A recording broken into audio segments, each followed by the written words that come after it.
એક એક બે બે કરોડ રૂપિયા ઉમેદવાર દીઠ મોકલ્યા છે. એટલે 50-100 રૂપિયા લઈને આવે ને તો થોડા ધમકાવજો કે આમાંય કટકી મારો છો.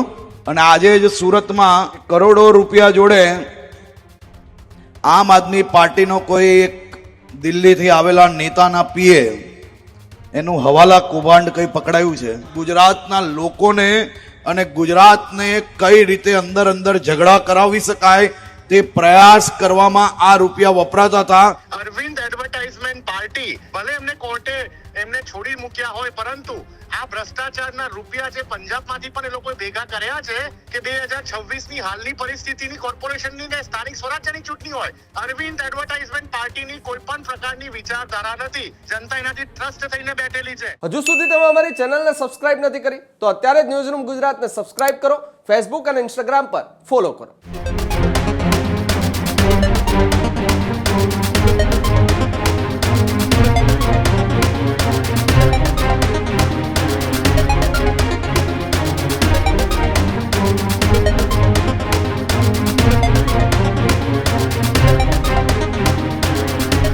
સુરતના હવાલા કાંડનો એ મામલો એ ખૂબ ચર્ચાઓમાં છે અને તેની વચ્ચે રાજ્યના નાયબ મુખ્યમંત્રી હર્ષ સંઘવીએ આપ પર કર્યા પ્રહાર. સુરતમાં આપના હવાલા કાંડ પર હર્ષ સંઘવીના સીધા પ્રહાર. વલસાડમાં સ્થાનિક સ્વરાજની ચૂંટણીનો એ ધમધમાટ ચાલી રહ્યો છે અને તેની વચ્ચે સુરતમાં આપના હવાલા કાંડ પર હર્ષ સંઘવીએ કર્યા પ્રહાર. દિલ્હીના આપ નેતાના પીએ હવાલા કાંડમાં પકડાયા હોવાની વાત એ હર્ષ સંઘવીએ કરી. સાથે જ હવાલા કાંડના રૂપિયા એ ગુજરાતમાં ઝઘડા કરાવવા વપરાતા હતા આવી વાત એ હર્ષ સંઘવીએ કરી. આગામી દિવસોમાં હજુ પણ વધુ ખુલાસા થશે તેવી વાત પણ છે તે કરવામાં આવી છે. એક બાજુ એ પૂરા દિવસભર એ ચર્ચાઓ ચાલી કે શું એ આમ આદમી પાર્ટીએ દિલ્હી ને પંજાબના રૂપિયે ગુજરાતમાં ચૂંટણી લડી રહી છે. કાળા નાણાંના પૈસા એ ગુજરાતની અંદર ચૂંટણી ફંડની અંદર મોકલી અને વાપરવામાં આવી રહ્યા છે. આવા અનેક ચર્ચાઓ વચ્ચે પોલીસ અધિકારીઓ પણ અત્યારે તપાસનો ધમધમાટ છે તે શરૂ કર્યો છે. 3 વ્યક્તિઓની સિન્ડિકેટ આમાં અત્યારે ખૂબ શંકાના દાયરામાં માનવામાં આવે છે. ત્યારે રાજ્યના નાયબ મુખ્યમંત્રી હર્ષ સંઘવીએ આમ આદમી પાર્ટીના હવાલા કાંડ ઉપર સીધા પ્રહારો કરતા શું કહ્યું આવો તે પણ જોઈએ. ભાઈ દારૂ નહીં ઝાડવું.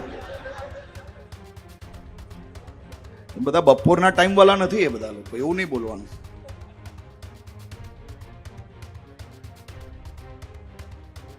તમને બધાને ખબર છે કે નહીં? એક એક બે બે કરોડ રૂપિયા ઉમેદવાર દીઠ મોકલ્યા છે.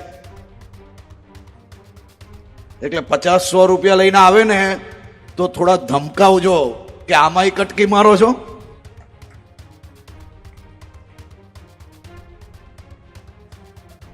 પહેરીને ચપ્પલ પહેરીને પેલા ફોટાઓ પડાવે. અને આજે જ સુરતમાં એક કિસ્સો હમણાં હું આવતા ન્યૂઝ ચેનલ પર જોતો હતો કે કરોડો રૂપિયા જોડે આમ આદમી પાર્ટીનો કોઈ એક દિલ્હીથી આવેલા નેતાના પીએ એનું હવાલા કૌભાંડ કઈ પકડાયું છે. અને વિડીયોના દ્રશ્ય તમે જુઓ તો આગળ આમ મોટી ઠોકરી રૂપિયાની દેખાય છે. આ રૂપિયા છેલ્લા 1 વર્ષથી દર મહિને અલગ અલગ જિલ્લાઓમાં આજે યુટ્યુબ નામની ચેનલો ચલાવતા લોકોને આપવામાં આવતા હતા. અને ગુજરાતના લોકોને અને ગુજરાતને કઈ રીતે અંદર અંદર ઝઘડા કરાવી શકાય તે પ્રયાસ કરવામાં આ રૂપિયા વપરાતા હતા. આનું આખું ષડયંત્ર આજે ખુલ્લું પડ્યું છે. આવનારા દિવસોમાં એક વિષય જ્યારે સામે આવશે ને તો તમને પગ નીચેથી જમીન હટી જશે કે કોઈ આ પ્રકારનો પ્રયાસ પોતાના દેશના નાગરિકો જોડે કઈ રીતે કરી શકે. બિલકુલ. તો જે રીતના રાજ્યના નાયબ મુખ્યમંત્રીએ સીધા જ પ્રહાર આમ આદમી પાર્ટીના હવાલા કાંડ ઉપર કર્યા છે. એ આમ આદમી પાર્ટી કે વિચારધારા ગરીબોની અને શિક્ષિત લોકોની પાર્ટીથી એ ચૂંટણી લડવા માટે મેદાને ઉતરી છે. ત્રિપાખ્યા જંગમાં એકલી ઉતરેલી આમ આદમી પાર્ટી સુરતની અત્યારે હોટ ફેવરિટ માનવામાં આવી રહી છે. ચૂંટણી માટે નહીં પણ હવાલા કાંડથી અત્યારે ખૂબ ચર્ચામાં રહેલી આમ આદમી પાર્ટીના આ એક બાદ એક જ્યારે ચિઠ્ઠાઓ ખુલી રહ્યા છે ત્યારે મારી સાથે ફોન લાઈન પર વાતચીત કરવા માટે કોંગ્રેસના નિશાંત રાવલ જોડાયેલા છે. નિશાંતભાઈ, આમ આદમી પાર્ટી એ વારંવાર એવો દાવો કરે છે કે અમે શિક્ષિત અને સામાન્ય લોકોની પાર્ટી છે.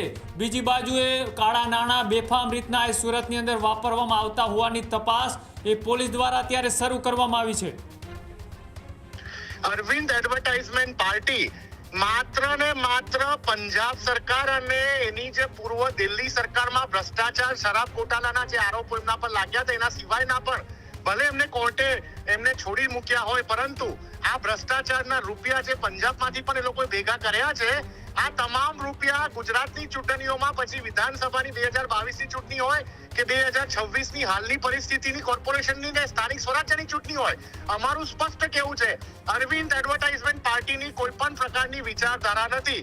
અરવિંદ એડવર્ટાઇઝમેન્ટ પાર્ટી માત્ર ને માત્ર એક ડી ટીમ બની ભારતીય જનતા પાર્ટીનું છોટા રિચાર્જ બનીને મોટા રિચાર્જને કોંગ્રેસની સામે ઊભી રાખીને કોંગ્રેસને કેવી રીતે બદનામ કરવી, કોંગ્રેસને કેવી રીતે હરાવી, કોંગ્રેસના વોટોનું કેવી રીતે ધ્રુવીકરણ કરવું, માત્ર ને માત્ર આ જ વિષય આમ આદમી પાર્ટીનો છે.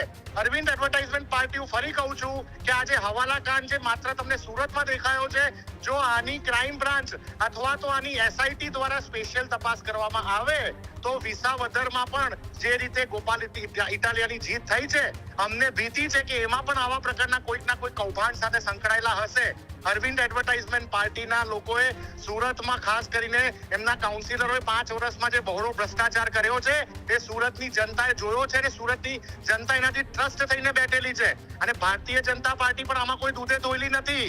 અરવિંદ એડવર્ટાઇઝમેન્ટ પાર્ટીને ગુજરાતમાં પગ પેસારો કરવાનું કામ એ ભારતીય જનતા પાર્ટીએ જ કર્યું છે. એક તરફથી એ લોકો ઉપર કેસ કરે અને પછી એક પાછલા બાનેથી જ્યારે સ્થાનિક સ્વરાજ્યની ચૂંટણીઓ ગુજરાતમાં આવે ત્યારે એકદમ જ એ લોકોના કેસ પૂરા થઈ જતા હોય. આ ભારતીય જનતા પાર્ટીનું એક મોટું ષડયંત્ર છે અને થોડાક આ ચૂંટણી પત્તા 26 તારીખ સુધીમાં આમ આદમી પાર્ટી એ એક કહેવાય ને કે જે લુપ્ત થયેલું પ્રાણી બની જશે ગુજરાતમાં. જી બિલકુલ, આભાર એ પ્રતિક્રિયા આપવા બદલ. તો એ કોંગ્રેસે પણ સીધા પ્રહારો આમ આદમી પાર્ટી ઉપર કર્યા છે. કોંગ્રેસને નેસ્ત નાબૂદ કરવા માટે આમ આદમી પાર્ટી એ બીજાના પૈસાના જોરે ગુજરાતની અંદર એ ચૂંટણી લડતી હોવાનો દાવો એ કોંગ્રેસે પણ કર્યો છે. જે રીતના સ્થાનિક સ્વરાજની ચૂંટણીની અંદર એ અનેક ચર્ચાઓ ચાલી રહી છે, અનેક મુદ્દાઓની ચર્ચા વચ્ચે આમ આદમી પાર્ટીનો હવાલા કાંડ અત્યારે હાલ ખૂબ ચર્ચાઓમાં છે. પોલીસ અધિકારીઓએ પણ અત્યારે તપાસનો ધમધમાટ છે તે શરૂ કરી દીધો છે. રાજ્યના નાયબ મુખ્યમંત્રી હર્ષ સંઘવીએ પણ સીધા પ્રહારો કર્યા છે. જોવાનું રહેશે કે આ રેલો એ કયા મોટા નેતા સુધી પહોંચે છે, કોણે રૂપિયા મોકલ્યા હતા, રૂપિયા કઈ જગ્યાએ વાપરવાના હતા, અહીંયા સુરતમાં કોને આપવાના હતા, આ તમામ વસ્તુઓનો ખુલાસો એ અત્યારે પોલીસ કરવા માટે તપાસ કરી રહી છે. જોવાનું રહેશે કે સ્થાનિક સ્વરાજની ચૂંટણીની અંદર એ સુરતમાં આમ આદમી પાર્ટી કે જે એ બહારના પૈસે ચૂંટણી લડી રહી છે કે પછી આ માત્ર જે અત્યારે ચર્ચામાં આવેલી આ ઘટના એ માત્ર અફવાઓ રહી જાય છે. આમ તો પોલીસ અધિકારીઓએ શંકાના આધારે તપાસ તો શરૂ કરી દીધી છે, પણ આ તપાસમાં જે 3 નામો એ ચર્ચાઓમાં છે, જે 3 નામોની સિન્ડિકેટ છે સિવાયના કોઈ બીજા નામો છે તે પણ સામે આવે છે કે કેમ તે પણ જોવાનું રહેશે. ત્યારે જ ન્યૂઝરૂમ ગુજરાતની યુટ્યુબ ચેનલને સબસ્ક્રાઇબ કરો અને ઇન્સ્ટાગ્રામ અને ફેસબુક પર ફોલો કરો. અપડેટ રહો, સત્યની સાથે રહો.